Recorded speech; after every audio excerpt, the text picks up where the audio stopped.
আমরা দেখলাম বিগত সরকারের পতনের পর আমাদেরকে ডাকা হলো না, অথচ আমরাই প্রথম এক দফার দাবি তুলেছি, আমরা আন্দোলন সংগ্রাম করেছি, আমরা ত্যাগ স্বীকার করেছি। আমাদের অনেক বোন ভাইয়ের গায়ে এখনো বুলেটের দাগ আছে, আমাদের অনেক শত শত ভাই বোনের আমরা আহত হয়েছি, আমাদের অনেক ভাইয়ের বিরুদ্ধে এখনো মামলা চলতেছে, সরকারের মামলাগুলো। এমন কিছু দলকে ডাকা হলো যাদের রাজনীতি আসলে ধর্মের নামে অথচ ধর্মের শত্রু, রাষ্ট্রের শত্রু, মানবতার শত্রু, গণতন্ত্রের শত্রু। আমরা যদি প্রমাণ করতে না পারি তারা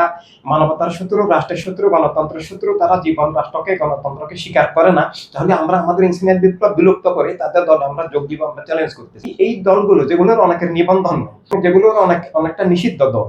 সেনাপ্রধান যে প্রথমেই উনি জামাত শিবিরের নাম দিলেন। জামাত শিবির কোনো রাজনৈতিক দল না, এটাকে রাজনীতি বলে না, ধর্মের নামে সাম্প্রদায়িক জঙ্গিবাদী উগ্রবাদী দল। জামাত ইসলাম নামে, ইসলাম বললে এটাকে কুফরি হবে, ইসলাম অস্বীকার হবে। তো ইসলামের নামে এই ধোকার দলটা খুনি দল, 71-এর খুনি দল, ধর্ষক দল, এই হানাদার বাহিনীর সহযোগী দল,